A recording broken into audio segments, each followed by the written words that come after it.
Friends, ಇವತ್ತು ಉತ್ತರ ಕರ್ನಾಟಕದ ಸಜ್ಜೆ ಹಿಟ್ಟಿನ ಮಸಾಲ ರೊಟ್ಟಿ ಹೇಗೆ ಮಾಡೋದು ಅಂತ ತೋರಿಸ್ಕೊಡ್ತೀನಿ. ಫಸ್ಟಿಗೆ 2 ಕಪ್ನಷ್ಟು ಸಜ್ಜೆ ಹಿಟ್ಟು ಹಾಕ್ಕೊಳ್ಳೋಣ. ಸೊ ಮಕ್ಕಳಿಗೆ ಡೈಲಿ ರೊಟ್ಟಿ ತಿಂದು ಬೇಜಾರಾಗುತ್ತೆ. ಸೊ ಅದಕ್ಕೆ ಈ ಥರ ಡಿಫ್ರೆಂಟಾಗಿ ಮಸಾಲ ರೊಟ್ಟಿ ಹೇಗೆ ಮಾಡೋದು ಅಂತ ತೋರಿಸ್ಕೊಡ್ತೀನಿ. ಇವಾಗ 1 ಕಪ್ನಷ್ಟು ಜೋಳದ ಹಿಟ್ಟು ತಗೋತಾ ಇದ್ದೀನಿ. ಇವಾಗ ಒಂದು ಅರ್ಧ ಕಪ್ಪಷ್ಟು ಅಕ್ಕಿ ಹಿಟ್ಟನ್ನು ತಗೋತಾ ಇದ್ದೀನಿ.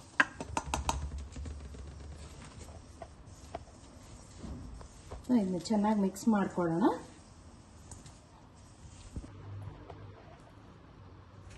ಸೊ ಇವಾಗ ಅದ್ರಲ್ಲಿ ಹಚ್ಚಾಕೊಳ್ಳೋಕ್ಕೆ ಕೊತ್ತಂಬರಿ, 1 ಕಪ್ಪಷ್ಟು ಕೊತ್ತಂಬರಿ, ಮೆಂತ್ಯ, ಬೆಳ್ಳುಳ್ಳಿ, ಮೆಣಸಿನ್ಕಾಯಿ ಬೆಳ್ಳುಳ್ಳಿನ ನೀವು ಮಿಕ್ಸಿ ಮಾಡ್ಕೊಂಡ್ಬಿಟ್ಟು ಗ್ರೈಂಡ್ ಮಾಡಿಬಿಟ್ಟು ಹಾಕಬಹುದು.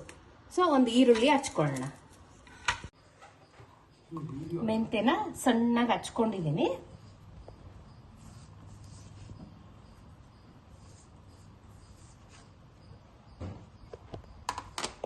ಕೊತ್ತಂಬರಿನೂ ಹಚ್ಕೊಂಡಿದ್ದೀನಿ.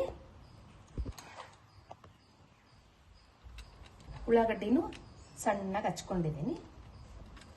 ಬೆಳ್ಳುಳ್ಳಿ ಪೇಸ್ಟು ಮಾಡ್ಕೊಂಡಿದ್ದೀನಿ. ಸೊ ನಿಮ್ಮ ಖಾರದ ಪುಡಿನೂ ಬೇಕಾದರೆ ಹಾಕೋಬಹುದು. ಮೆಣಸಿನ್ಕಾಯಿ ಹಾಕೋಬಹುದು. ರುಚಿಗೆ ತಕ್ಕಷ್ಟು ಉಪ್ಪು ಹಾಕೊಳ್ಳಿ.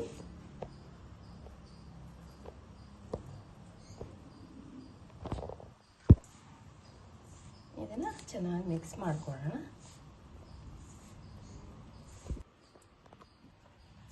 ಇವಾಗ ಬೇಕಾಗಿದಷ್ಟು ನೀರು ಹಾಕೊಂಡು ಕಲಿಸ್ಕೊಳ್ಳೋಣ. ಸ್ವಲ್ಪ ಬಿಸಿ ಮಾಡ್ಕೊಳ್ಳಿ. ನೀರನ್ನ ಸ್ವಲ್ಪ ಬಿಸಿ ಮಾಡಿಕೊಂಡು ಸ್ವಲ್ಪನೇ ಹಾಕಿ ಕಲಿಸ್ಕೊಳ್ಳೋಣ. ಸೊ ಇದರಲ್ಲಿ ನೀವು ಬೇಕಾದರೆ ಅರಿಶಿನ ಹಾಕ್ಕೊಳ್ಳಿ, ಆಪ್ಷನಲ್ ಇದು. ಖಾರ ಪುಡಿನೂ ಅಷ್ಟೇ ಆಪ್ಷನಲ್. ಖಾರ ಪುಡಿ ಆದರೂ ಹಾಕೋಬಹುದು, ಮೆಣಸಿನ್ಕಾಯಿ ತೋರಿಸಿದ್ನಲ್ವಾ ಆ ಪೇಸ್ಟನ್ನು ಹಾಕೋಬಹುದು. ಸ್ವಲ್ಪನೇ ನೀರು ಹಾಕ್ಕೊಂಡು ಮಿಕ್ಸ್ ಮಾಡ್ಕೊಳ್ಳಿ.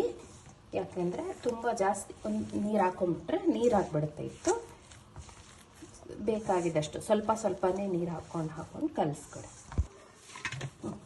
ನೋಡಿ ಈ ಥರ ಆಗಬೇಕು. ತುಂಬ ತೆಳುವಾದ್ರೂ ತಟ್ಟಕ್ಕಾಗಲ್ಲ. ಈ ಥರ ಮಾಡ್ಕೊಳ್ಳಿ ಕ್ಲೀನಾಗಿ. ಸೊ ಈ ಥರ ಹಾಕಬೇಕಿತ್ತು. ನೋಡಿ ಇವಾಗ ತಗೋತಾ ಇದ್ದೀನಿ. ಸೊ ನಿಮ್ಗೆ ಎಷ್ಟು ಬೇಕು ಹಂಗೆ ತಗೊಳ್ಳಿ. ಇವಾಗ ರೊಟ್ಟಿ ಮಾಡ್ತಾ ಇದ್ದೀನಿ. ಸ್ವಲ್ಪ ಕೆಳಗಡೆ ಹಿಟ್ಟು ಹಾಕ್ಕೊಂಡು ಈ ಥರ ಚೆನ್ನಾಗಿ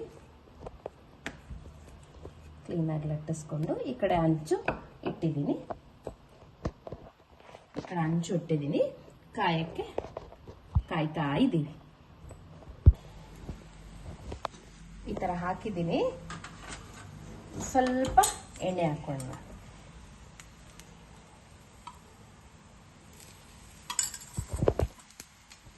ಚೆನ್ನಾಗಿ 2 ಕಡೆನೂ ಬೇಯಿಸ್ಕೊಳ್ಳೋಣ. ಸೊ ಇವಾಗ ಹಂಚಿನ ಮೇಲೆ ಹಾಕಿದ್ದೀನಿ. ಕಾದಿದೆ ಹಂಚು.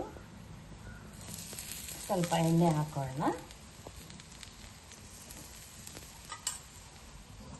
ಬೇಯಲಿ. 2 ಕಡೆನೇ ತಿರುಗಿಸಿ ಹಾಕೊಳ್ಳೋಣ.